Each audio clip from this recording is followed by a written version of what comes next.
people will get to the promised land.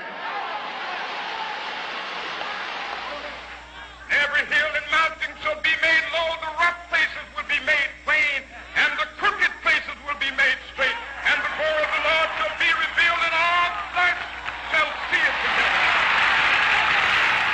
I am here to welcome all of you here tonight on behalf of the Larchmont-Mamaroneck Human Rights Committee and the Larchmont-Mamaroneck Local Summit. We welcome you to the annual celebration of one of our great Americans, Dr. Martin Luther King Jr. We're grateful to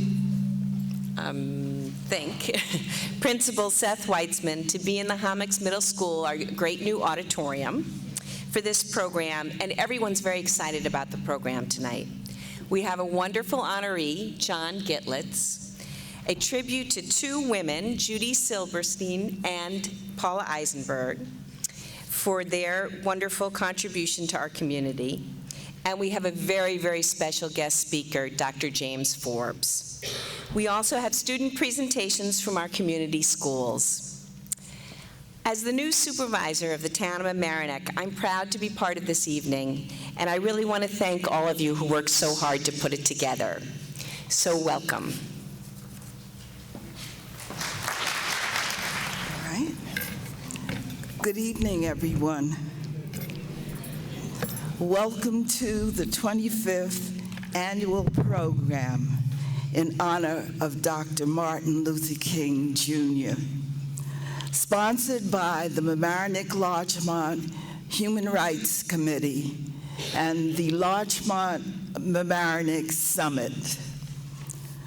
The theme this evening is looking back, moving forward. Looking back at this moment, we should be pleased to say that we are moving forward. Maybe at times creeping a bit, but we're moving.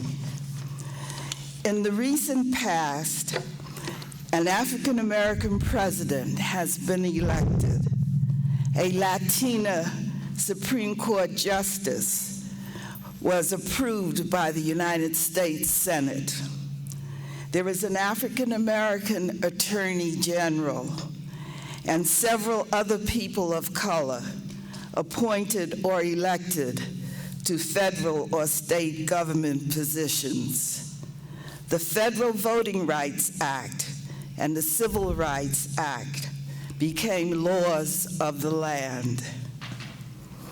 In the last few years, we have seen an increase in close social relationships across ethnic boundaries.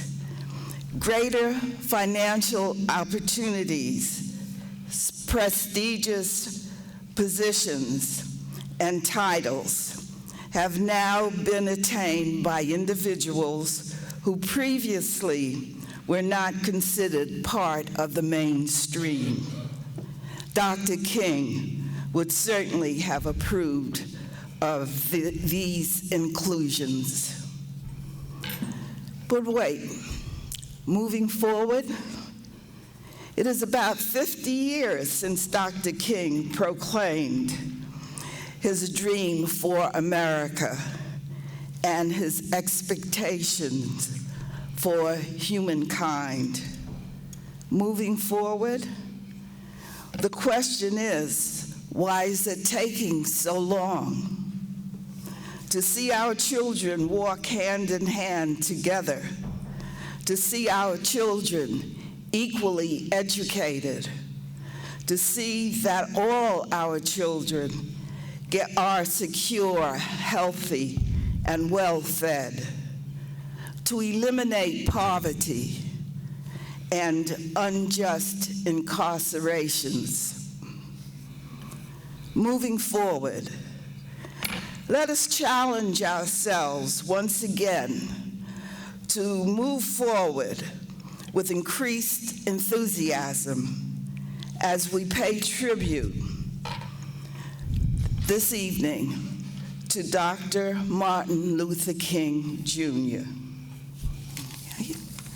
Now, I would like to announce Kay Francis Richards, who will lead us in singing Lift Every Voice and Sing. All right, and the words to the song are in your programs.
Good evening.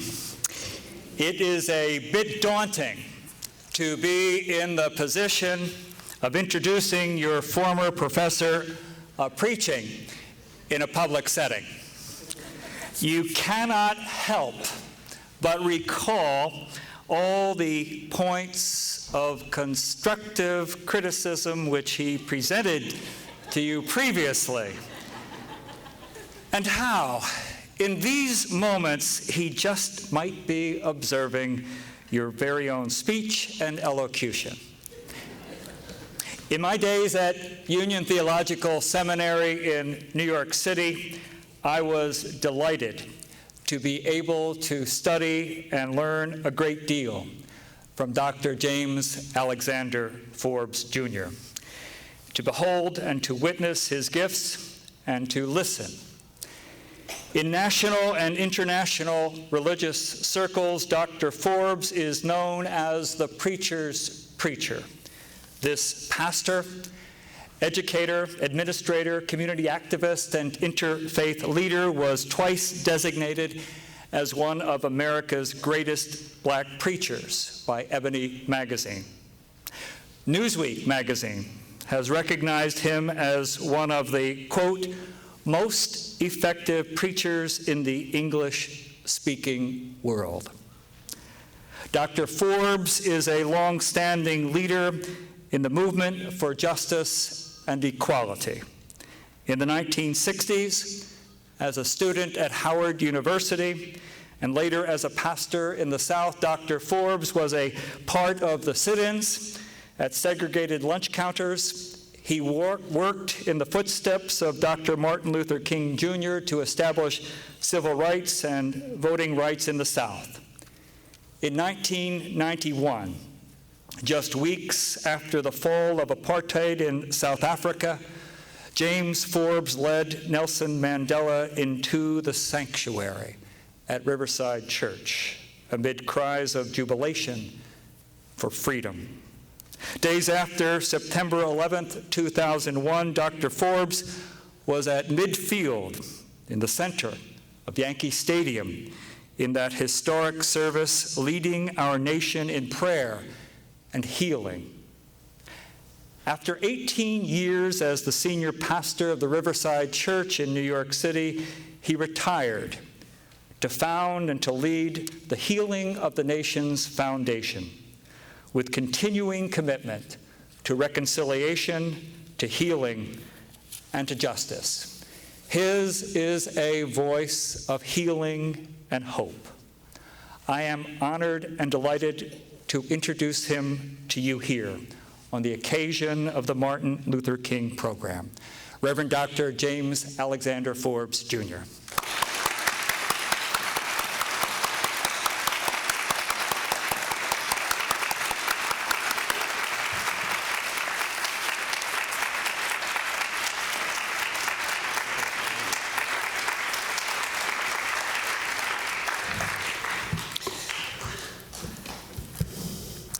Brothers and sisters, I am so pleased to have the honor of being here as you celebrate the birth, the ministry, the larger legacy, and even the death of Dr. Martin Luther King, Jr.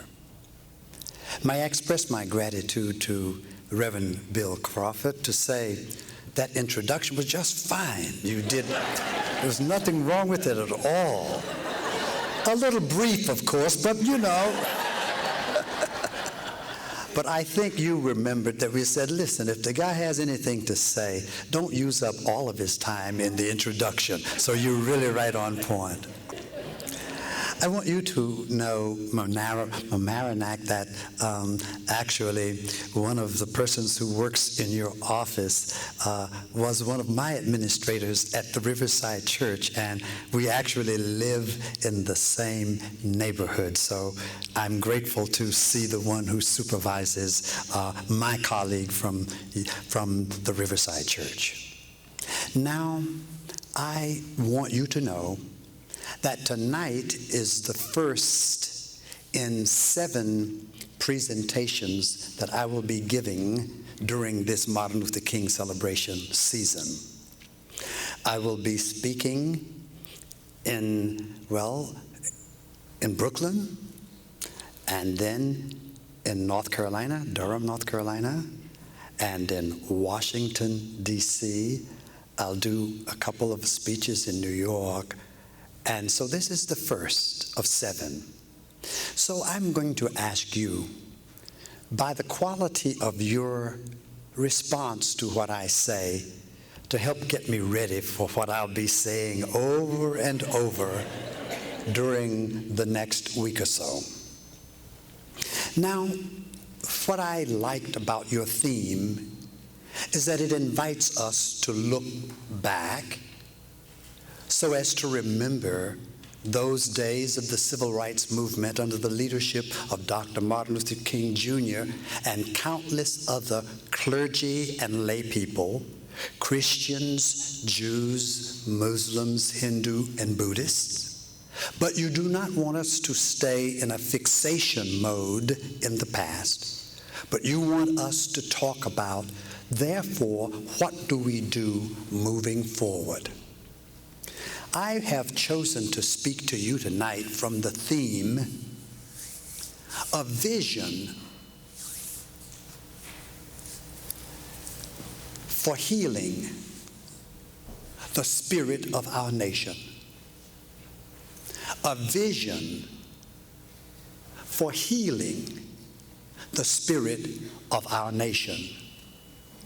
This I want to speak of because, as you might not know, Dr. King's organization was the Southern Christian Leadership Conference. And they had as their theme, healing the soul of our nation. And my work with healing the nations brings me right back to that. What I desperately wish for is that during this year particularly, that as we celebrate Dr. King's birthday, that out of it will come some insights regarding what will it take to heal the spirit of our nation. Of course, that calls for some response to the question, well, what is the malaise that is somehow imperiling the democratic ideals of our nation? So if I had to say it more plainly as a North Carolinian, what's wrong with us these days? I think there are several things. And I want to introduce this thing by talking about what would Dr. King be speaking about this year that might have the prospect of leading us towards healing. Now, what's wrong with us? Well, we all know we've got economic difficulties. The economy, maybe some good signs, not so sure how long the good news will be sustained. But we know that we are in a serious season of economic crisis, not only in the United States, but waiting to see what the impact of the European economic crisis will be on our culture. But all of this is happening at a time in which the economy is a part of an information age with some similarities to the Industrial Revolution, where many people who used to work find themselves not needed now. Many have been laid off. Though last month we got little sign that maybe more jobs were being created, but we do not always know whether it's the way they do statistical recording or whether things have really gotten better, whether people who have been looking for jobs for years can really feel that it's going to be better. We're not sure about it, but there is considerable anxiety about the jobs.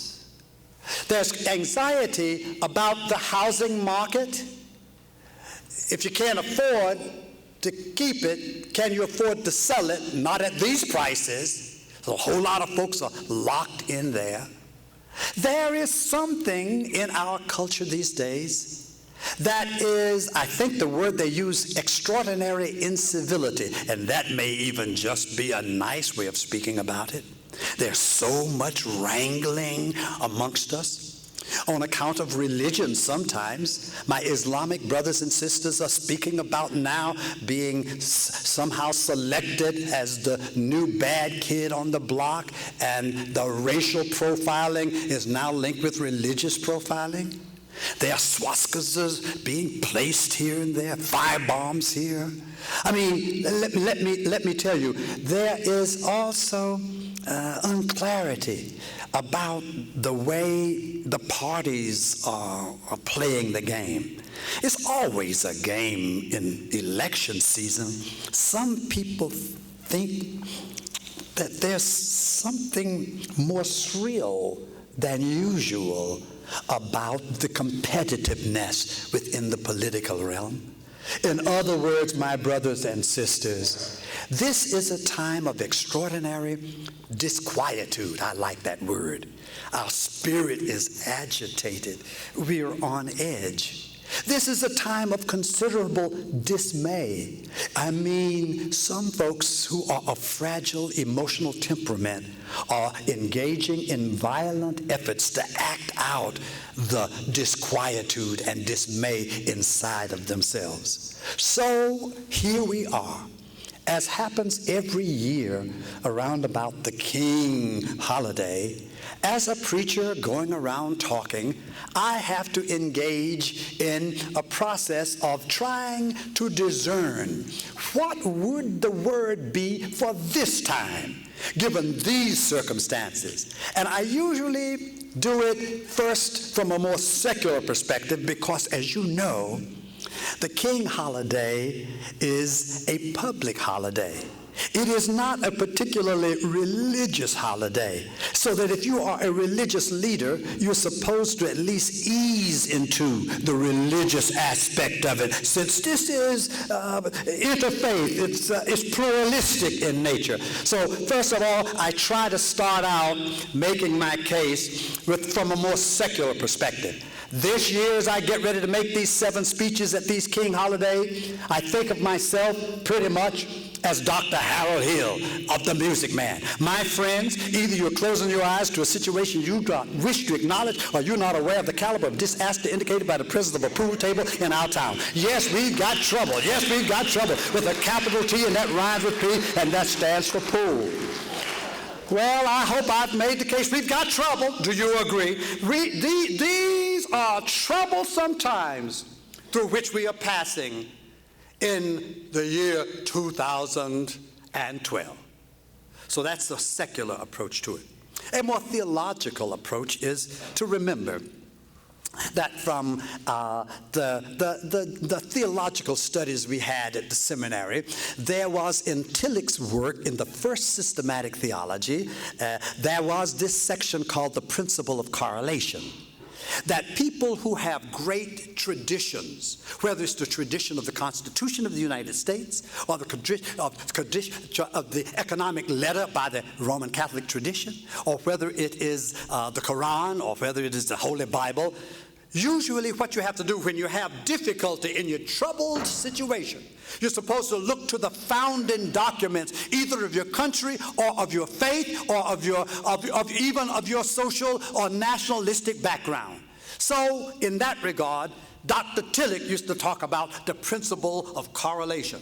A speaker is called upon to listen to the deep traditions that the people who are present honor and try to find out, how does the tradition speak to the problems we face now? And he called that the principle of correlation. Though as an African American, especially during this time I celebrate King, I try to remember the way they did it in Nigeria. There are troublesome things happening in Nigeria these days, but one of the good things I learned out of Nigeria was that when you were a priest of the Yoruba tradition, people would come to you to want to know, is there any wisdom to help us get healing in these times? And what happened, in the Yoruba tradition, there were 256 poems in the Yoruba literature.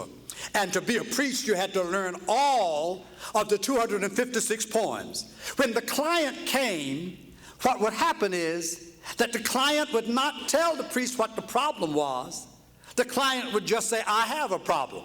Then the priest would begin to hurl what they called a divining chain. And that had cola nuts on it attached to a string. The way the cola nuts fell on the ground, he could count it up, and according to sacred numerology, he could figure out which one of the 256 poems he ought to read. Then the priest would read the poem, and it is the job of the people who are there, or the person who is there, to let the priest know when he has hit upon the issue that the person has come to discuss. So the priest would talk and talk, and when the point had been reached, the person said, that's it, stay right there. Let's explore what this might mean. So I guess that's what I'm going to do now. You should know that Dr. King was not first and foremost a civil rights leader.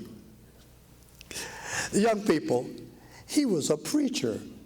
Went to Boston University after having graduated from Morehouse College and then from Crozier Theological Seminary. The brother was a preacher. His work was in the public and civil rights arena. But what he had to say grew out of a deep sense of religious sensibility. He always had a spiritual source for the economic and political prescriptions that he offered to culture. So now here I am as a preacher. But King was very, very intelligent, recognizing that as a preacher, I cannot address the public in a pluralistic society simply out of my faith tradition. So Dr. King, Dr. Lee, did not use his big Bible much in public. It was in his heart. So I just brought this up as a prop. I will not use the big Bible, but he always had a little Bible in his spirit out of which he was going to speak. What I am going to do now is I am going to read first from, as Dr. King would do, from a secular source. And then I'm going to slip a biblical vision on you and ask you to explore with me, what does this vision have to say to all of us, no matter what our religious perspective happens to be, that might help bring healing to our nation in these times? The secular source.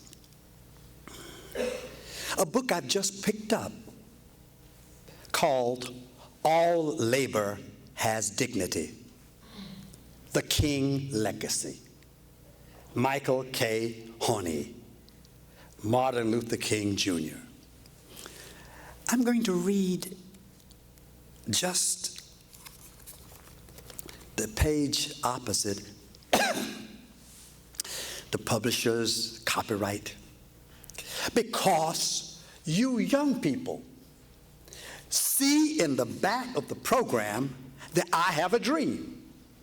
And it is impossible, I'm not going to read from the I Have the King, a dream, but it's impossible for you to get through the next week or so without hearing at least 50 times, I have a dream that one day little black boys and girls and white boys and girls will walk hand in hand. You're going to hear that over and over. But the problem is everybody keeps talking about I have a dream, but rarely do we stop long enough to ask about the deeper content of that dream so that we can assess how far have we come along as the issue was raised before us. I know that everybody knows that Dr. King had a dream about racial integration. Well, hallelujah for that. And he still today would be asking us, can't you all get over this color thing? Oh, I know everybody understands that Dr. King had a speech against the war in Vietnam. In fact, it was given at my church, the Riverside Church, 1 year before he was assassinated, where he took on the war in Vietnam and wondered, of course we cannot fulfill our American dream if we are using up all of our resources in war. But I want to say to you, neither racial discrimination or segregation, nor war in Vietnam got him killed. So we're talking about looking back. You want to know what got him killed? The issue of economic justice. Let's integrate, fine. Yeah, let's stop the war, fine. But economic redistribution? Economic justice, spreading the resources so that all God's children have a place at the table, that, well, you could talk about it, but he was getting ready to do something about it. You say, look back, the very week he died, was in the process of planning the Poor People's Campaign to go to Washington and to declare that poor people in this nation are citizens just like everybody. And the Constitution of the United States has talked about inalienable rights, among which are life, liberty, and the pursuit of happiness. And all God's children ought to have food to eat, clothes to wear. They ought to have jobs. They ought to have an opportunity, someplace to stay. All God's children have a right. He was organizing to come to Washington, and he said that we will tie up the legislative process. We will bring white poor people from Appalachia. We will bring Latinos from the border states. We will bring poor people from the urban centers and say to our nation, we are Americans too. And we have a right to all of the wonderful bounty which God has bestowed upon our great nation. See, that's what he was getting ready to do. Well, even that was just planning, but he died in Memphis. Why did he die? In Memphis, the sanitation workers had a very bad way to go. In fact, I want to acknowledge, Brother Crawford, I'm not so sure I've ever paid too much attention to the sanitation strike. Do you know, Brother Bill, that the policy was that sanitation workers, if it rained, they could not pick up the garbage. But if they didn't, they couldn't work on the rainy days. But they didn't get paid on the days that they couldn't work because it was raining. And then when the sun came out and the bags had piled up, these sanitation workers were required to work as long as it took to get the bags taken up, but they didn't get extra pay for the extra hours. Furthermore, there was a process by which if you were a part of a union, you could have your salary to check it off so they could, but that was forbidden in that situation. They wanted to talk about minimum wage, not enough money made taking care of picking up the garbage to feed their families. The Mayor Loeb would not hear of it. There was nothing they could do, so they decided to strike. Dr. King, on the way to Washington, was told, please, we need you in Memphis. The garbage workers are not getting a fair shake. They can't feed their children. They can't pay their mortgages on the rates they're getting. They are unable to even keep their own homes clean because they're cleaning a city that's not paying them a fair and just wage. Therefore, Dr. King decided, on my way to Washington, his staff says, we do not have time to go to Memphis. He went, they had a march, and violence broke out. Oh, that killed him. He believed in nonviolence. So he had to leave that parade, but they called him back. The staff says, King, we don't have time to take away from our planning in regards to the Poor People's Campaign in Washington. And King says, I must go. My brothers and sisters need me. So, against their advice, out of the depth of his commitment, he went back to Memphis. That's where he gave that talk about, I've been to the mountaintop. But what was the issue? Well, December the 11th, 1961, he had given a speech at the AFL-CIO National Convention in Miami, Florida. And I just want to read this paragraph for you before I sneak a little peek out of this little book. Let me read this. Differences have been contrived to impose disunity by dividing brothers because the color of their skin has a different shade. I look forward confidently to the day when all who work for a living will be one with no thought to their separateness as Negroes, Jews, Italians, or any other distinction. This will be the day when we shall bring into full realization the American dream. Let me repeat, Dr. King keeps talking about I have a dream. It wasn't a black folks' dream. It was an American dream, he thought. A dream yet unfulfilled.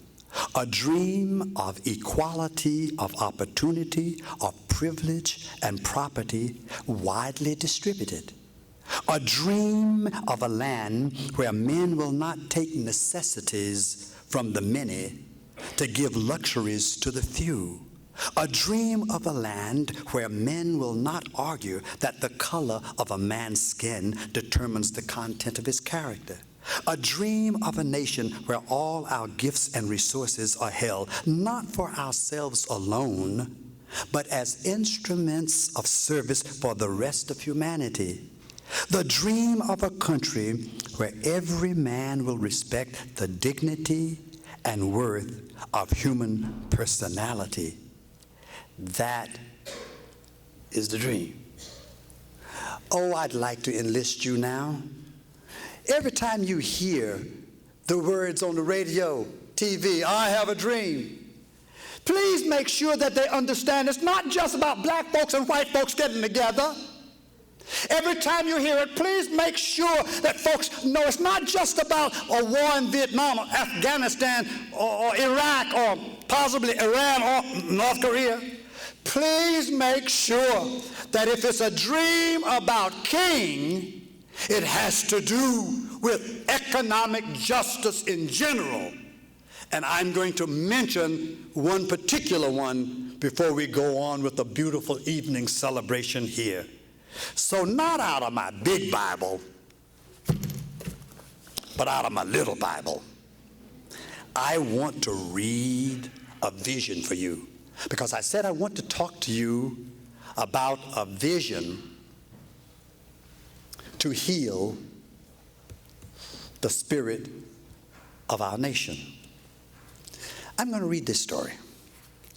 And I want you, as I read this story, to pay attention to every image in it that may speak to the contemporary problematics I introduced at the beginning when I said, yes, we've got trouble with a capital P. Here is the story. I think that this story, if taken seriously, could begin to help heal the spirit in our troubled time. This little story from this little Bible, same as this one, but it acknowledges a secular context. You listen to this story. See what you hear that might have a message in it for America, for blacks, for whites, for Catholics, Protestants, Jews, Muslims, Hindu, Buddhists, Sikhs. Listen to what you hear for Republicans and Democrats, for liberals and Republicans, Democrats, and conservatives. Just see if you can hear anything out of the legacy of King's movement that might help America to get on with facing the challenges that we all will face as a universe as we continue to move from one stage of humanity to another. This is the story. From Luke's Gospel, chapter 15, I begin at verse 11. And he said, a certain man had 2 sons, and the younger of them said to his father, Father, give me the portion of goods that falleth to me. And he divided to them his living. And not many days after, the younger son gathered all together and took his journey into a far country, and there wasted his substance with riotous living. And when he had spent all, there arose a mighty famine in that land, and he began to be in want. And he went and joined himself to a citizen of that country, and he sent him into his fields to feed swine. And he would fain have filled his belly with the husks that the swine did eat, and no one gave anything unto him. And when he came to himself, he said, how many hired servants of my father's have bread enough and to spare, and I perish with hunger? I will arise and go to my father, and will say to him, Father, I have sinned against heaven and before thee, and am no more worthy to be called thy son. Make me as one of thy hired servants. And he arose and came to his father. But when he was a great distance away, his father saw him and had compassion, and ran and fell on his neck and kissed him. And the son said to him, Father, I have sinned against heaven and in thy sight, and am no more worthy to be called thy son. But the father said to him, to his servants, Bring forth the best robe and put it on him, and put a ring on his hand and shoes on his feet, and bring hither the fatted calf and kill it, and let us eat and be merry. For this my son was dead and is alive again. He was lost and is found. And they began to be merry. Now his elder son was in the field, and as he came and drew near to the house, he heard music and dancing. And he called one of the servants and asked what these things meant. And he said unto him, Thy brother is come, and thy father hath killed the fatted calf, because he hath received him safe and sound. And he was angry and would not go in. Therefore came his father out and entreated him. And he answered, said to his father, Lo, these many years do I serve thee, neither transgressed I at any time thy commandment, and yet thou never gavest a kid to me, that I might make merry with my friends. But as soon as this thy son was come, which hath devoured thy living with harlots, thou hast killed for him the fatted calf. And he said unto him, Son, thou art ever with me, and all that I have is thine. It was meet that we should make merry and be glad, for this thy brother was dead and is alive again, and was lost and is found.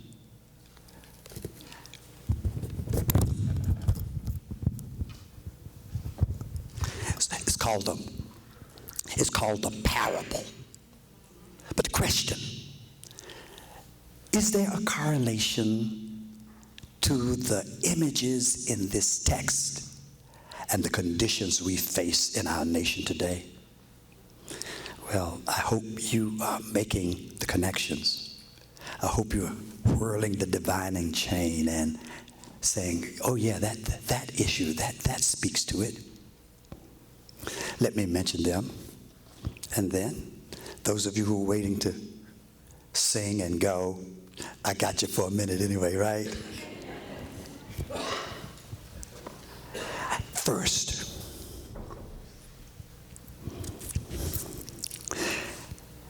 when the boy was in the pig pen, so hungry he would have eaten the husks that the swine were eating. Now that's low.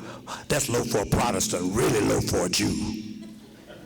Feeding swine and going to eat with swine?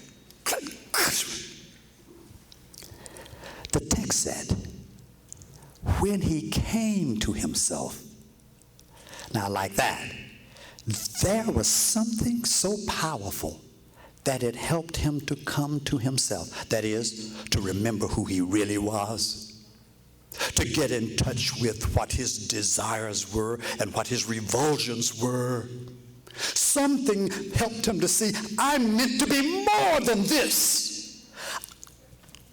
This is beneath my humanity. This is beneath my dignity. Something helped him to see himself for who he really was. Question, what was it, Bishop?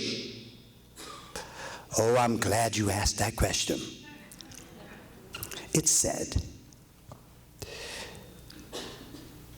when he came to himself, he said, and there was this vision in his head, how many hired servants of my father's have bread enough and to spare?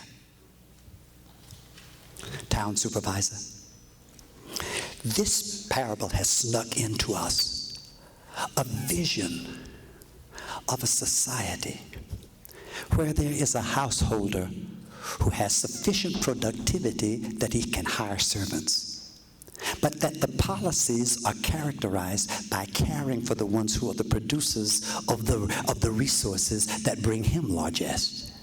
A situation where servants work, have meaningful work, a situation where they know they are making a contribution, a situation where in response to their employment, they are given bread enough and to spare for their home, but even at lunchtime, all of the workers can sit around the table because there's adequate resource for everybody. Nobody has to hoard any of it or hide any of it or get double share. There's enough for everybody to go around, and they feel good enough that they can talk with one another. They can talk about the grandbaby that was born. They can talk about the kid that just got out of school. They can talk about the game that was won. They can enjoy one another because there is bread enough and to spare. In the Pentecostal church, when you get happy, that's the way you do. Can you imagine a society where all of the people in it have at least subsistence necessities? Can you imagine a society where every child born is raised to believe, I can make a contribution to the well-being of this society? Can you imagine a society where the policies are designed to make sure that everybody that wants to have a yacht, go ahead. Everybody that wants to have 3 or 4 Mac mansions, go ahead. But foundationally, everybody must have food to eat, clothes to wear, a house to live in, and an opportunity to make a contribution to the welfare of the whole situation.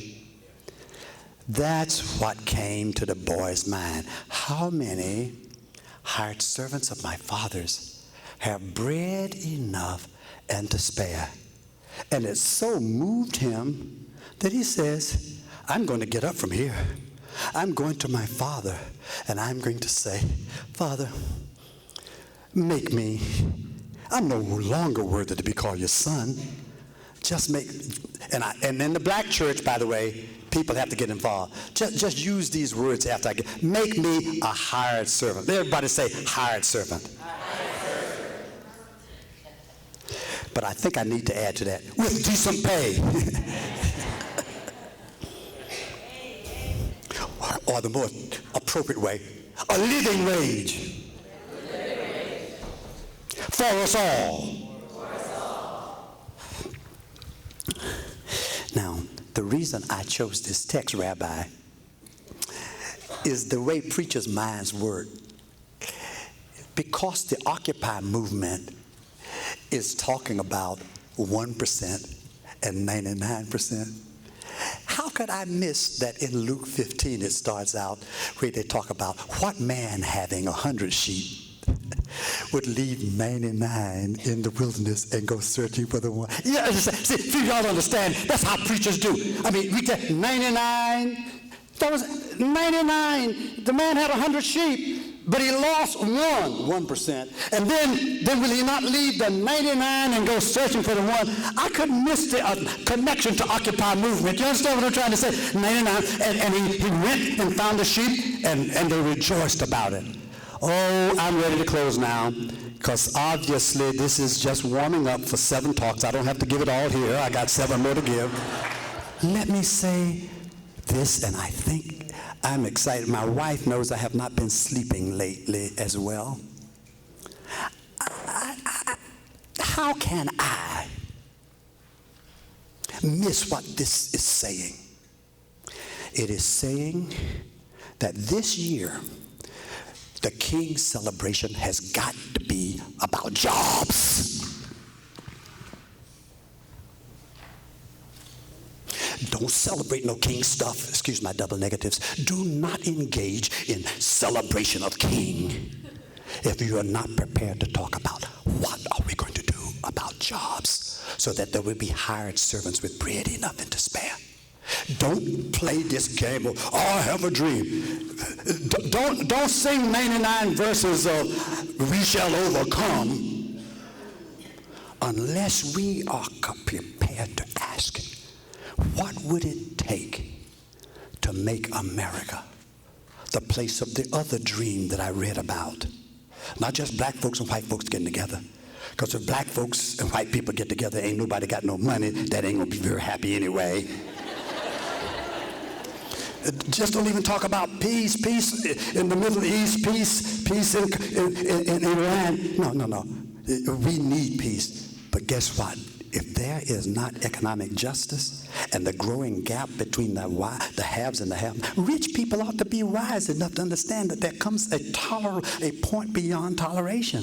Elasticity is a principle we all know. You stretch it too far. I mean, look, hey,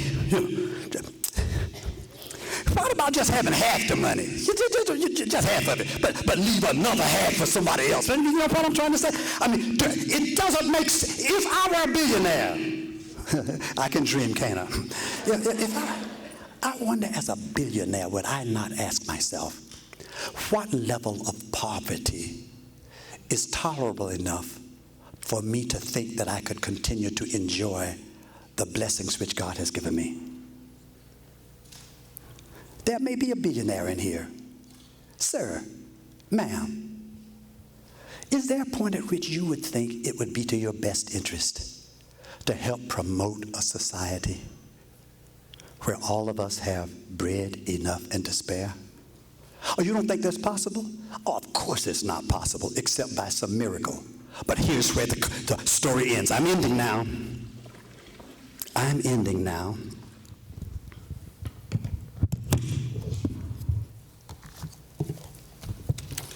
Dr. King believed in miracles. If there had not been a miracle, we wouldn't have made it to the first base about Rose. If we didn't believe in miracles, we wouldn't have made our way through the war. But by and large, I want to make this case.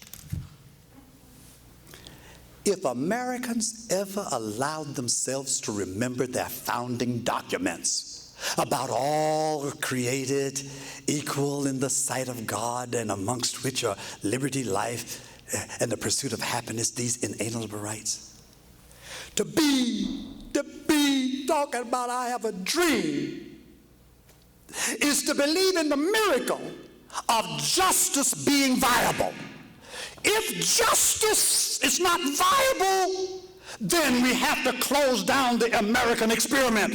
Justice must be viable. If we ever get to the place that we do not think that we can be a just society, then we can no longer be America.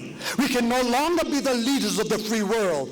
If we ever come to a place that says it's a good vision, but it ain't practical. If we ever get to the place that we do not believe that the American dream can be more than a nightmare, then the bold experiment is over. May I thank you for listening to me. Do you want to go with me to Washington, North Carolina, over to Brooklyn? Pray for me that the Lord will give me the wisdom to remember. And this is the last word I'm saying.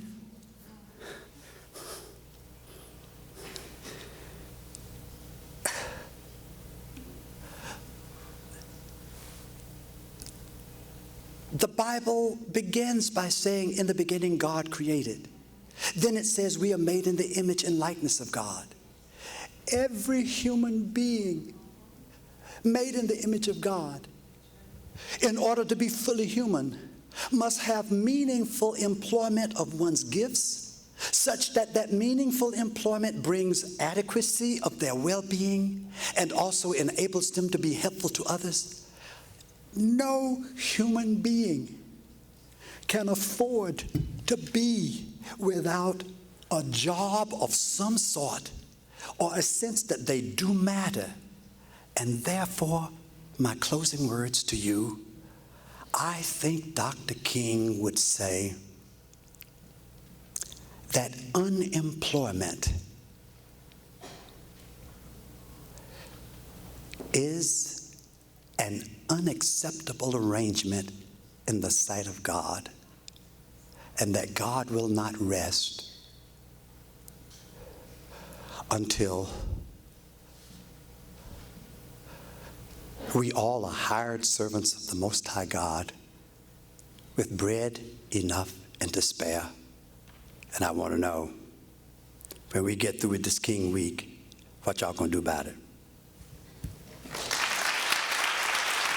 Next, we're going to hear a presentation from the Hommock 7th grade choir, led by Morgan Russell, the choir director. The piece is entitled Elijah and Joshua, arranged by Sally Albrecht.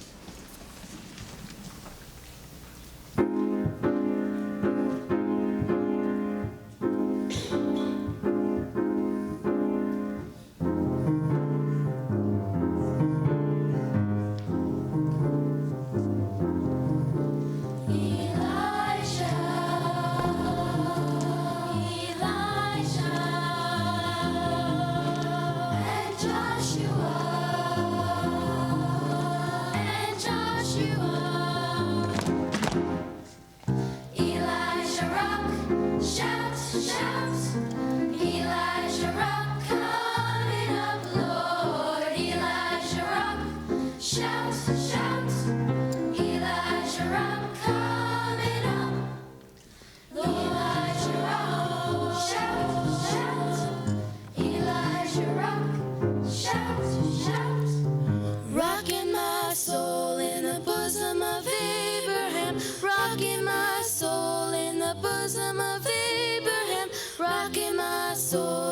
the bosom of Abraham, rocking my soul. Shout, shout, Elijah rock. Shout, shout, Joshua fit the battle of Jericho, Jericho, Jericho. Joshua fit the battle of Jericho, and the walls come tumbling down. Tumbling down, and the walls come tumbling down. Tumbling down.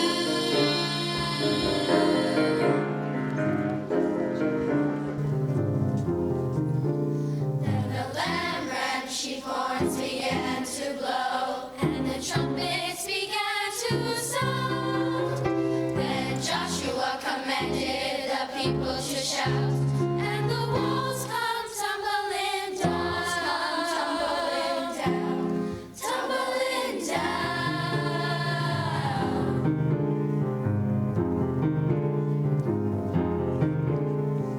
Joshua fit the battle of Jericho. Elijah rock. Shout, shout. Joshua fit the battle of Jericho. Elijah rock. Shout, shout. And the walls come tumbling down.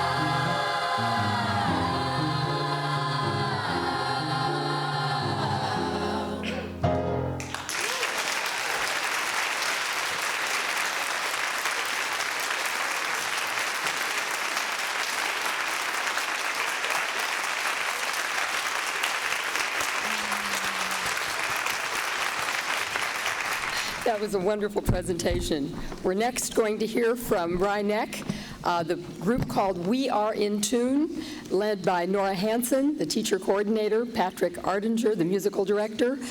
Their presentation is called Rhineck Carrying the Message. Good evening. It is an honor once again to represent Rhineck High School at the annual Martin Luther King celebration. Reverend James Forbes' Healing of Nations Foundation has, as part of its mission statement, to empower individuals and communities to become a passionate and committed voice that takes action for peace, justice, interfaith partnership, and environmental responsibility.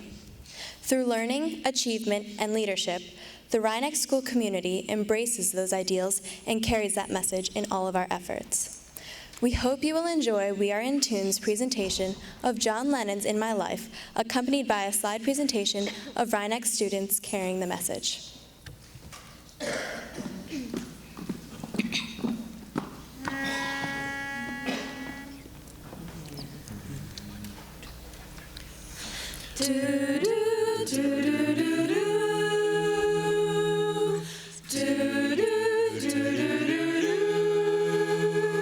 There are places I remember all my life. Though some have changed, some forever, not for better.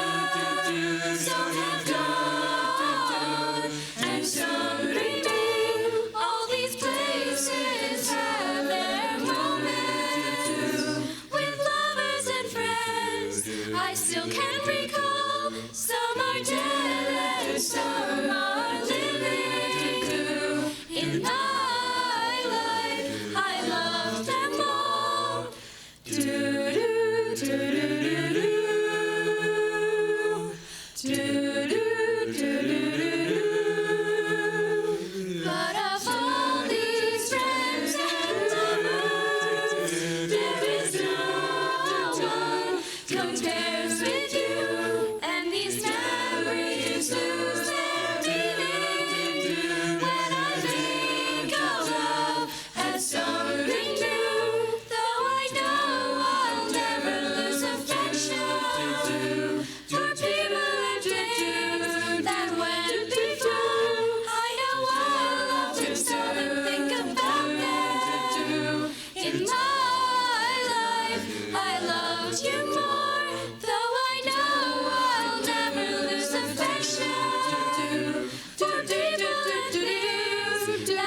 and before. I know I'll often stop and think about them. In my life, I loved you more.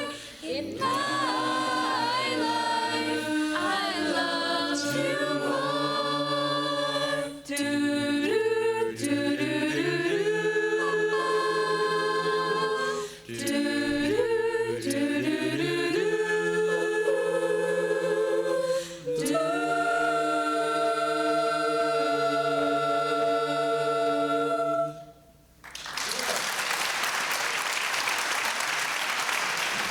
Thank you.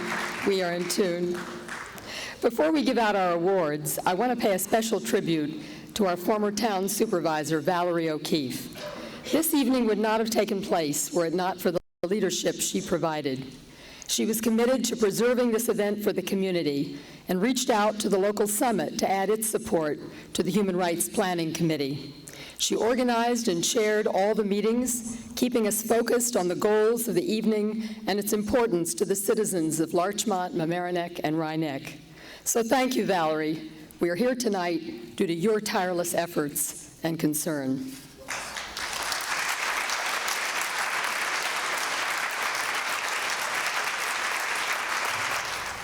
What an inspirational evening so far. It is such a privilege to be here in such august company with such wonderful presentations. Now, my job is a little different because I have the great honor of presenting our individual honoree this evening. Every year since 1990, the Larchmont-Mamaroneck Human Rights Committee presents an award to the individual and/or organization which most exemplifies the humanitarian goals championed by Dr. Martin Luther King, Jr. Dr. John Gitlitz, PhD, is our individual honoree this year. His daytime job is that of Associate Professor of Political Science, South American Studies, and Immigration at Purchase College.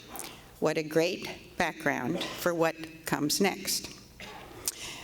In approximately 2002, when his beloved community of Mamaroneck Village, where he has lived with his family for many years, was undergoing increasing tensions between its growing Latino community and local authorities, John stepped in to help. He soon became one of the founders of the Hispanic Resource Center of Mamaroneck. He served as a board member, co-president, and then president from 2005 to 2010. He continues on the board today and serves on the board of the Larchmont-Mamaroneck Summit as well. So far, we have described professional and volunteer titles and positions, but what was really involved? As it happened, the rights of day laborers to seek work. I'm so glad he's the honoree tonight with that theme from Dr. Forbes. To seek work without harassment became a primary issue. Good people on both sides of this problem became increasingly polarized, as they have in so many other communities across our immigrant-blessed land. John's knowledge, experience, and exceptional communication skills, as you might guess, he speaks perfect Spanish, were all enormously helpful in keeping the peace. Yes, there were rallies, there were demonstrations, there were marches, some in bitter cold, and finally court appearances when a lawsuit became a reality. Winning the suit on behalf of the day laborers brought additional needs for adjustments from all sides. The social services of the Hispanic Resource Center and its community education program, which John oversaw, have been widely credited with leading to ever greater acceptance of our present Hispanic immigrant population. The friendly village of Mamaroneck was clearly the winner, as were we all. Of course, John had many helpers along the way. He would be the first to want them acknowledged. So many great Larchmont and Mamaroneck residents have been or are board members, financial supporters, and/or volunteers for the Hispanic Resource Center. And the professional staff, past and present, has been and is superb. But tonight is about John, and our remarks would be incomplete without brief reference to his background. I hope I don't embarrass him too much with this, but I love this part. Again, the basic facts are he was born in Binghamton, New York. He excelled in his public schools there and went on to graduate from Oberlin College in Ohio, majoring in political science. A student exchange experience one summer found him in Colombia, South America. Here he began his great love of the people and countries that so often misunderstood land. He won a Fulbright scholarship to study peasant issues in Peru, and then completed his PhD program at the University of North Carolina in Chapel Hill, a spot familiar to some folks in this community, I'm very sure. His dissertation was on peasant organizations in Peru. Working vacations for John, whenever possible, have been spent in Peru, where he continues to study and work with peasant populations. His expertise in peasant advocacy is recognized and sought by judicial authorities there and by some leaders of the Peruvian Catholic Church, with whom he has become close friends. Here we must recognize the steadfast support of his wife and daughter, which has been truly admirable when he has given so much time to his volunteer activities locally and his projects in South America.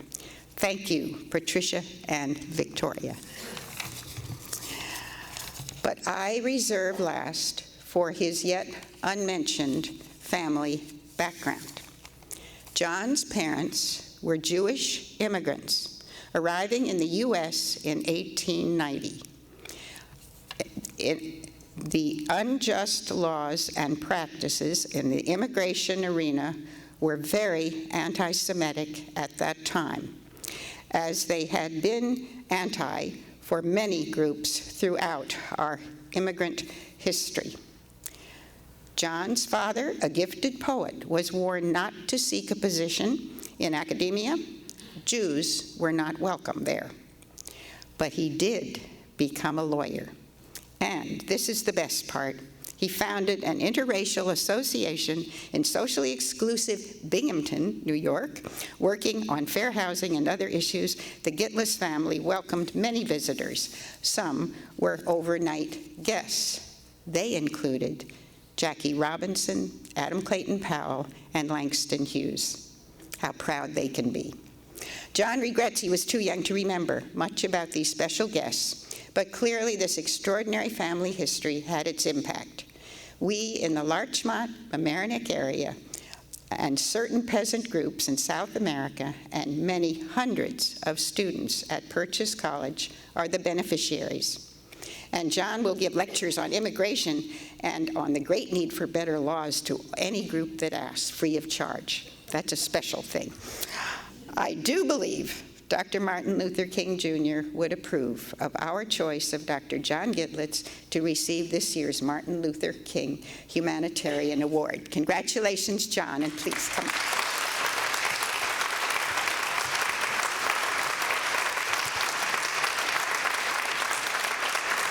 What an honor. Thank you very much. Very much, very much. And I don't know where you put that. I'll put it down here.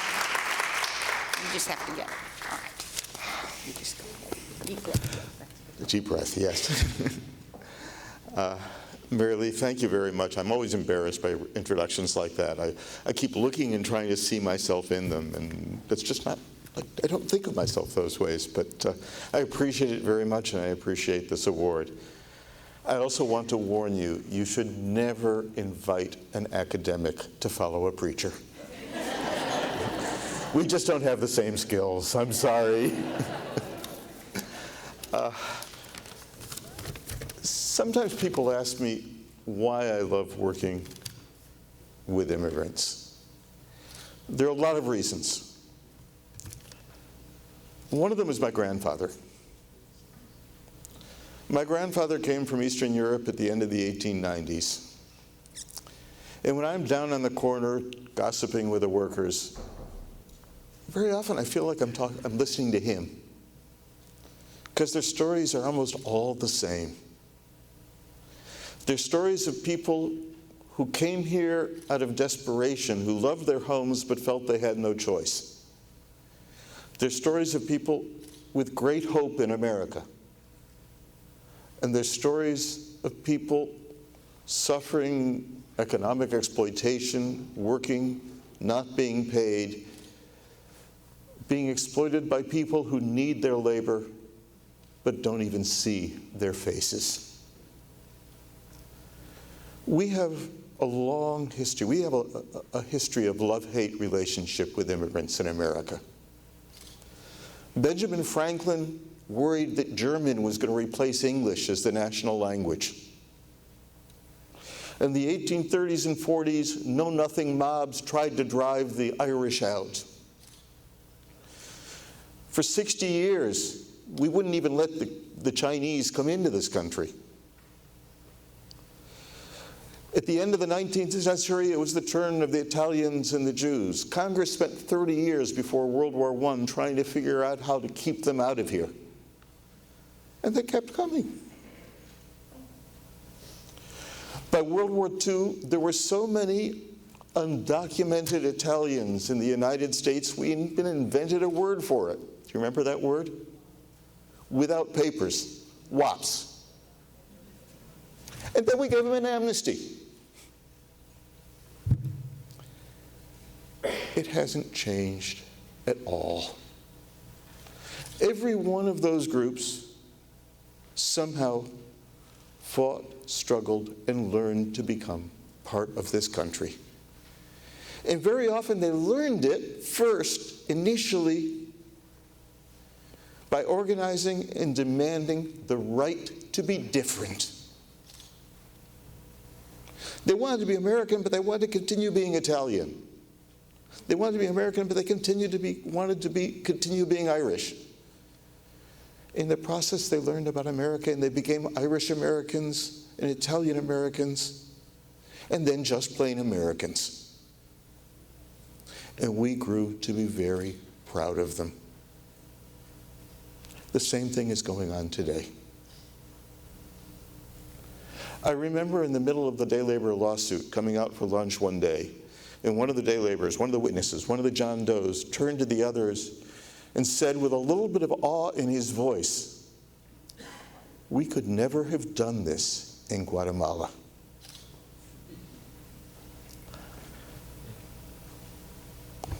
Got my notes upside down. I was not born in Mamaroneck. I came to Mamaroneck for my professional career. It took me a long time to feel at home here. In fact, I didn't really feel at home until I became involved in the Hispanic Resource Center and met some wonderful people and learned to have an awful lot of respect for the community in which I lived. Oh, sure, there were lots of haters. There were people who would pass me on the street and murmur under their breath nasty things. One time, somebody even spit at me. He missed. But the haters I discovered were few. There were a lot more people who were supportive. Some of them who stepped forward with tremendous courage, but a lot who just, I'd pass them on the street, people I didn't know, and they'd grab my hand and just say, "Thank you," and give me the courage to struggle. But the people I really appreciated were the ones who didn't understand. They felt uncomfortable, they were confused, and they would just come up to me and ask me to help them understand. And I remember one lady who said to me, "I just don't want to hurt people." Mamaroneck has changed an awful lot in the last 7 years. I'd like to think I have a little part in that, I don't know. It's a much more cosmopolitan place. All you have to do is look at the new businesses, the new restaurants, all the things that immigrants have brought to this town. There are a lot of problems still out there, but things are better than they were. I don't know who dreamed up Mamaroneck shares, but I love Mamaroneck shares. the street with, the Italian crooner at one end, the Peruvian winos at another end, in between rancheros, marimba, Indian dancers. That to me is what America wants to be. To me, Mamaroneck Shares is a symbol that a medley, a mixture, even more than a melting pot, is wonderful. I'm not quite sure what I did to deserve this award. There are an awful lot of people I've met through the last 10 years who've worked very hard to make this a more tolerant, better place. I do want to thank the committee that picked me. And I know that were my father still alive, he would be very proud. Thank you very much.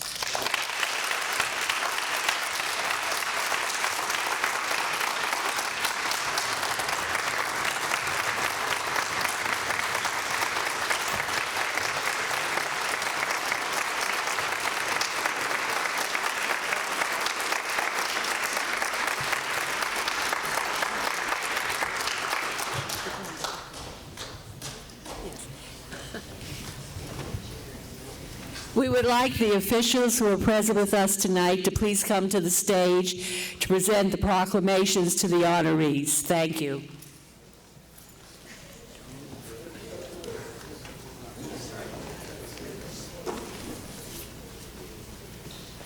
What does Harold do for me? Yes. Andrew Cuomo couldn't be here this evening. I thought he would be. But he presents this certificate of recognition to you, John. Thank you very, very much. And thank the governor.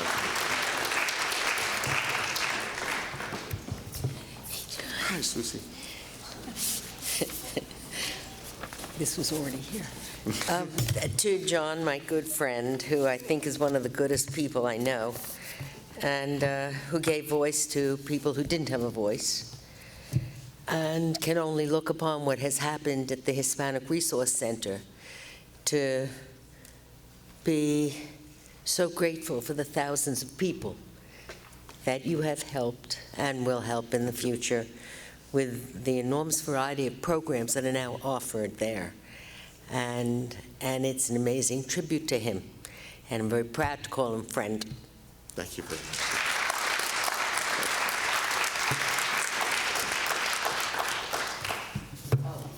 And I'm Senator Susie Oppenheimer, and that is a resolution that was passed on the floor of the Senate this week.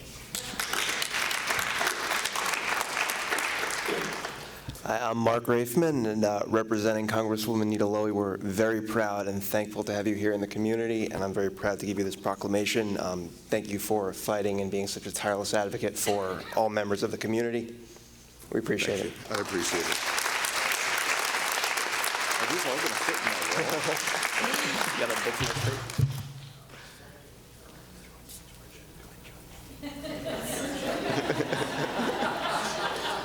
Hi, George. There's a whole lot of us up here, John. Are these all going to fit on my wall? You may need a new wall. Okay. We just all want to say, all of us have proclamations that talk about the dream. You're actually living it and working it. Thank you very much. Thank you.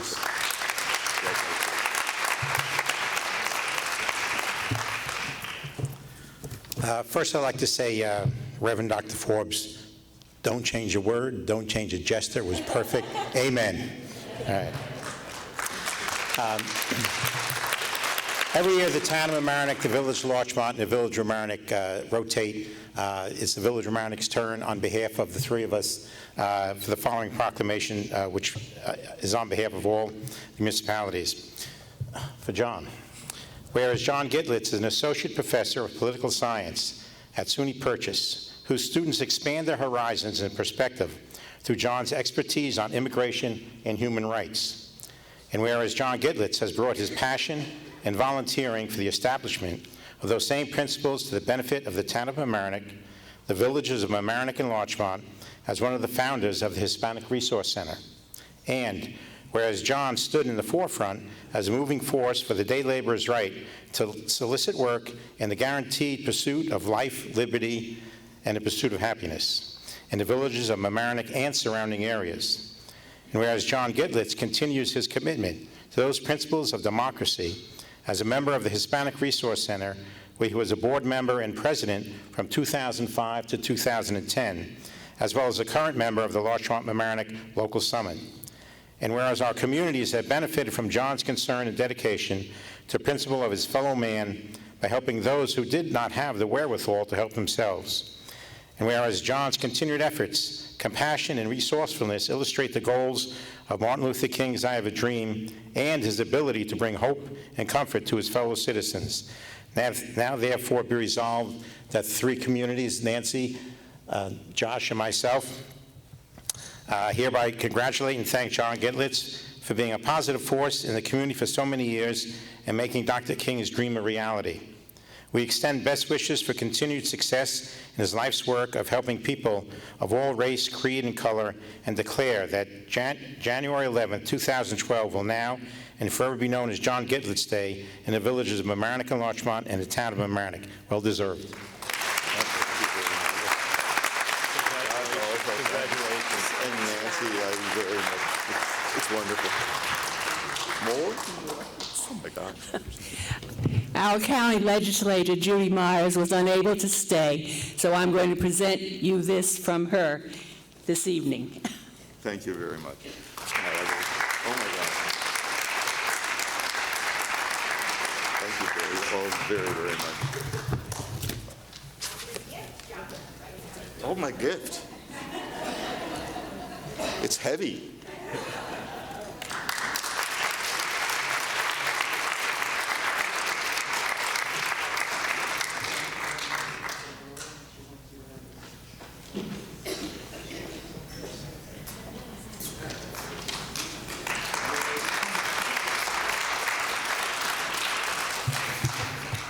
I'm Harold Wolfson.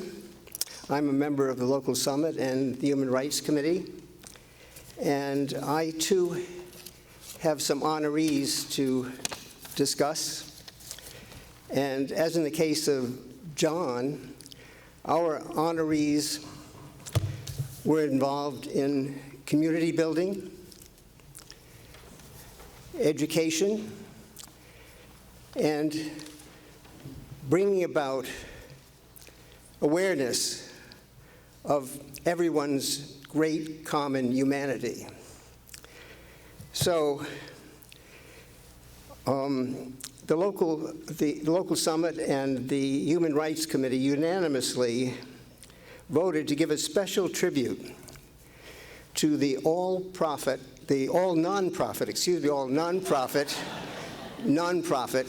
let the record show nonprofit, all volunteer Larchmont Gazette, its founders, and the many reporters, writers, and photographers who helped make it sing during the 8 years it existed until 2010. It was the community's first digital newspaper. The idea of the Gazette stemmed from the two founders, Paula Eisenberg and Dr. Judy Silberstein, working together to create the Larchmont webpage. They recognized there was a gap in news gathering, and they wanted to do something about it. In the beginning, the software needed for digital newspapering was very crude, and glitches occurred, problems occurred, and many of the solutions were improvisations and seat-of-the-pants kinds of things. Paula had a background, at least a college degree, in journalism. She was also a techie, so that was all for the good. Dr. Silberstein had a doctorate in clinical psychology, which was okay, but she turned out to be, she turned out to be the perfect editor. At first, the two women, Paula and Judy, did all of the writing, but soon writers and photographers, professional and amateur and aspiring, came out of the woodworks and tried to join her, and did join her. And in fact, many of the writers of our local nonprofits and other publications trained under Judy Silverstein. Actually, the Gazette, though it was suspended in the fall of 2010, in a way, still exists. In November, 4,000 individuals sought out its site, visited its site. The Human Rights Committee was impressed with the vigor of the Larchmont Journal news prowess. It believed that the journal helped raise the bar for all local news gathering, and it also set a path for the several wonderful new digital publications that we enjoy. I'd like Judy to come up here. Paula is ill this evening and cannot be here, but I'd like Judy to come up and receive some certificates. We don't have a heavy package for you to take back, but this comes with lots of affection and appreciation. This is from the Human Rights Committee and the local summit. I won't read it, but I give it to you. Thank you.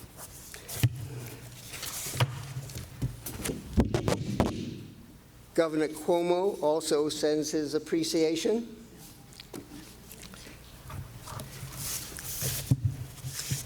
And Judy Myers, our county legislator, similarly sends her best wishes and appreciation and lots of copy. You might edit this. I'm very proud to be on the stage with you, Judy. Thank you.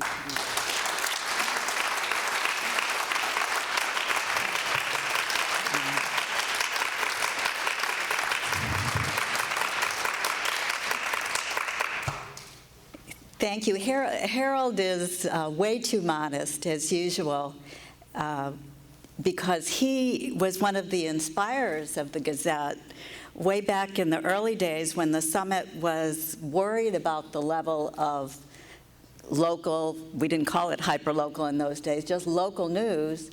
He planted a seed in the back of our head about, wouldn't it be wonderful to have better local news? And many years later, that seed blossomed into the Gazette.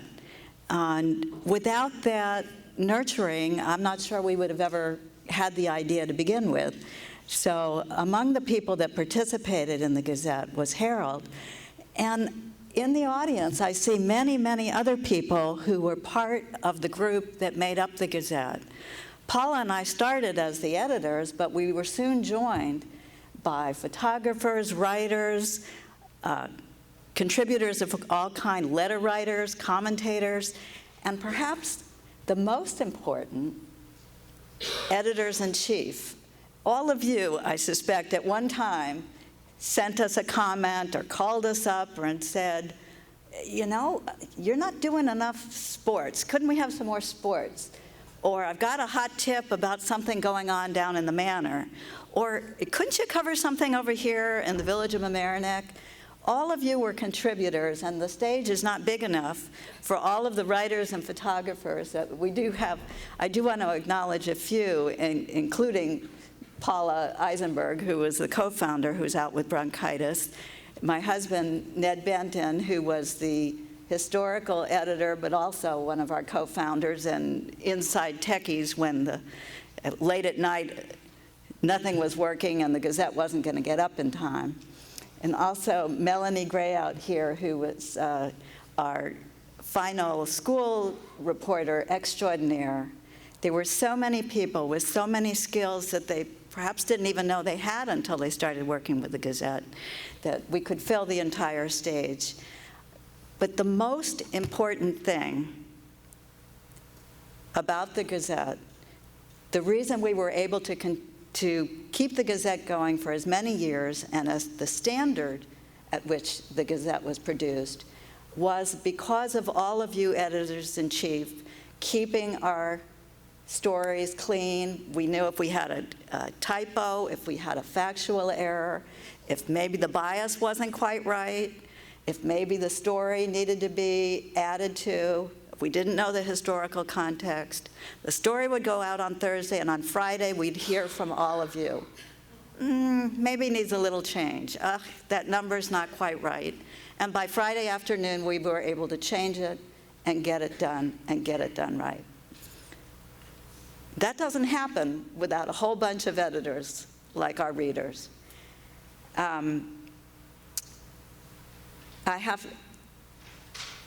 Tonight I have to announce two pieces of news, one sad, one a little happy. And as the newsie that I became, it's those scoops that we always lived for. The sad news, Harold mentioned that in 2010, September, we suspended publication of the Gazette. It had just gotten too hard for the volunteers, and we felt that there were enough new outlets coming aboard to pick up that mantle. We left the hope that maybe a community member, maybe a group of the community, maybe a new editor, a new publisher would come forward. And so we were only suspending the Gazette, we weren't closing it. Well, that white knight never showed up, so I'm announcing tonight that the Gazette is closing permanently. The other online publications are out there, the other print publications are out there. And the barriers to entry have gotten lower and lower, so if they're not doing the job, there are places for other new publications to come in. But as the Gazette steps out, all of us as editors-in-chief can continue doing that job. If that publication out there isn't covering the news we want, hey, those editors and publishers want to hear from us. They want to do a good job, and we can help them do the best job that they can do. So we can continue in that role of editor-in-chief. The second news that I'd like to close on is a little happier, is that as the Gazette closes for good, our archives have been accepted in a donation to the Larchmont Historical Society. And as of last night, the Historical Society has accepted the donation and will assume responsibility for keeping the Gazette open to all, keeping the technology operating. So all of us who want to go and find out what happened in those years from 2002 to 2010, those archives will be available in perpetuity with their technology maintained, and all the files, all the stories, all your letters and comments will be there for us to peruse. So thank you so much to the Summit and to the Human Rights Commission for this honor. And they too also participated in supplying content to the Gazette. You've allowed us, all of us, to keep operating and keeping up our role the way we did in the past. We will now, with the help of the Historical Society, be able to continue that role on into the future. So thank you all.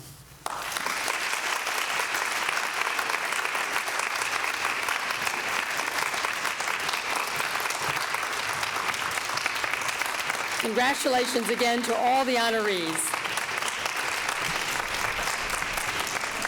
Our final presentation tonight is a dramatic presentation from the Mamaroneck High School Multicultural Club with the faculty advisor, Shannon Turner Porter.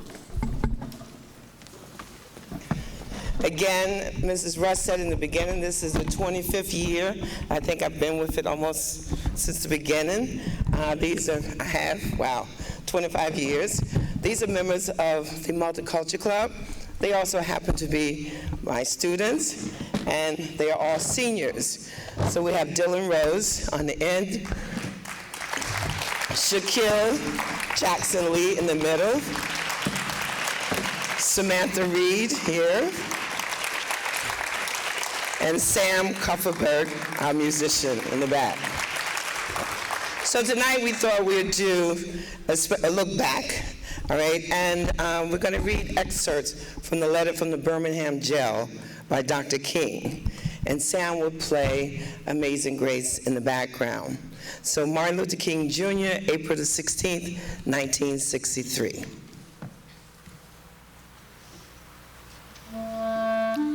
My dear fellow clergymen, while confined here in the Birmingham City Jail, I came across your recent statement calling our present activities unwise and untimely. Seldom, if ever, do I pause to answer criticism of my work and ideas. But since I feel that you are men of genuine goodwill and your criticisms are sincerely set forth, I would like to answer your statement in what I hope will be patient and reasonable terms. I think I should give the reason for my being in Birmingham, since you have been influenced by the argument of outsiders coming in. I'm in Birmingham because injustice is here. I cannot sit by idly in Atlanta and be concerned about what happens in Birmingham. Injustice anywhere is a threat to justice everywhere. We are caught in an inescapable network of mutuality, tied in a single garment of destiny. Whatever affects one directly affects all indirectly. Never again can we afford to live with the narrow, provincial, outside agitator idea. Anyone who lives inside the United States can never be considered an outsider anywhere within its bounds. In any nonviolent campaign, there are 4 basic steps. Collection of the facts to determine whether injustices are alive. 2, negotiation. 3, self-purification. And 4, direct action. We have gone through all these steps in Birmingham. Birmingham is probably the most thoroughly segregated city in the United States. Its ugly record of police brutality is known in every section of the country. Its unjust treatment of Negroes in the courts is a notorious reality. There have been more unsolved bombings of Negro homes and churches in Birmingham than any city in this nation. These are the hard, brutal, and unbelievable facts. On the basis of these Negro leaders sought to negotiate with the city fathers, but the political leaders consistently refused to engage in good faith negotiation. You may well ask, why direct action? Why sit-ins, marches, etc.? Isn't negotiation a better path? You are exactly right in your call for negotiation. Indeed, this is the purpose of direct action. Nonviolent direct action seeks to create such a crisis and establish such creative tensions that a community that has constantly refused to negotiate is forced to confront the issue. My friends, I must say to you that we have not made a single gain in civil rights without legal and nonviolent pressure. History is the long and tragic story of the fact that privileged groups seldom give up their privileges voluntarily. Individuals may see the moral light and give up their unjust posture, but as Reinhold Neubiar has reminded us, groups are more immoral than individuals. We know through painful experience that freedom is never voluntarily given by the oppressor. It must be demanded by the oppressed. Frankly, I have never yet engaged in a direct action movement that was well-timed according to the timetable of those who have not suffered unduly from the disease of segregation. For years now, I've heard the word wait. It rings in the ear of every Negro with piercing familiarity. This wait has almost always meant never. It has been a tranquilizing thalidomide, relieving the emotional stress for a moment, only to give birth to an ill-formed infant of frustration.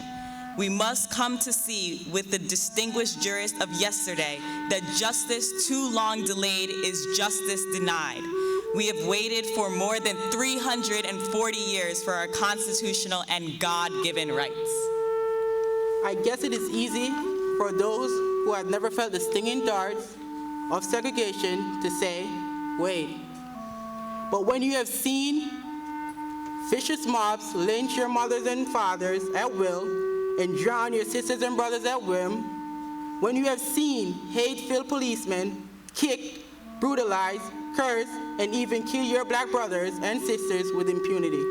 When you see the vast majority of your 20 million Negro brothers smothering in an airtight cage of poverty in the midst of an affluent society.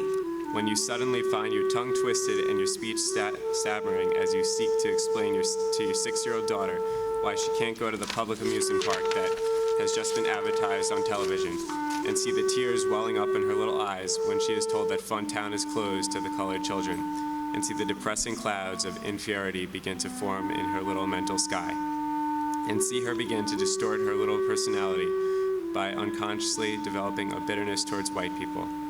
When you have to concoct an answer for a 5-year-old son who is asking in agonizing pathos, "Daddy, why do white people treat colored people so mean?" When you take a cross-country drive and find it necessary to sleep night after night in the uncomfortable corners of your automobile because no motel will accept you. When you are humiliated day in and day out by nagging signs reading white men and colored, when your first name becomes nigger and your middle name becomes boy, however old you are, and your last name becomes John, and when your wife and mother are never given the respected title of Mrs. When you are harried by day and night, when you are harried by day and haunted by night by the fact that you are a Negro, living constantly at tiptoe stance, never quite knowing what to expect next, and plagued with inner fears and outer resentments. When you are forever fighting a degenerating sense of nobodiness, then you will understand why we find it difficult to wait. There comes a time when the cup of endurance runs over, and men are no longer willing to plunge into an abyss of injustice where they experience the bleakness of corroding despair. I hope, sirs, you can understand our legitimate and unavoidable impatience. I have almost reached the regrettable conclusion that the Negro's great stumbling block in the stride toward freedom is not the white citizen's counselor or the Ku Klux Klanner, but the white moderate who is more devoted to order than to justice, who prefers a negative peace, which is the absence of tension, to a positive peace, which is the presence of justice, who constantly says, "I agree with you in the goal you seek, but I can't agree with your methods of direct action," who patternistically feels that he can set the timetable for another man's freedom, who lives by the myth of time, and who constantly advises the Negro to wait until a more convenient season. Shallow understanding from people of good will is more frustrating than absolute misunderstanding from people of ill will. Lukewarm acceptance is much more bewildering than outright rejection. The Negro has many pent-up resentments and latent frustrations. He has to get them out. So let him march sometime. Let him have his prayer pilgrimages to the city hall. Understand why he must have sit-ins and freedom rides. If his oppressed emotions do not come out in these non-violent ways, they will come out in ominous expressions of violence. This is not a threat. It is a fact of history. In spite of my shattered dreams of the past, I came to Birmingham with the hope that the white religious leadership in the community will see the justice of our cause and, with deep moral concern, serve as a channel through which our just grievances could get the power structure. I had hoped that each of you would understand, but again, I have been disappointed. I've heard numerous religious leaders of the South call upon their worshipers to comply with a desegregation decision because it is the law. But I have longed to hear white ministers say, follow this decree because integration is morally right and the Negro is your brother. I hope this letter finds you strong in the faith. I also hope that circumstances will soon make it possible for me to meet each of you, not as integrationist or a civil rights leader, but as a fellow clergyman and Christian brother. Let us all hope that the dark clouds of racial prejudice will soon pass away and the deep fog of misunderstanding will be lifted from our fear-drenched communities, and in some not too distant tomorrow, the radiant stars of love and brotherhood will shine over our great nation with all of their scintillating beauty. Yours for the cause of peace and brotherhood, Martin Luther King Jr. Martin Luther King Jr. Martin Luther King Jr.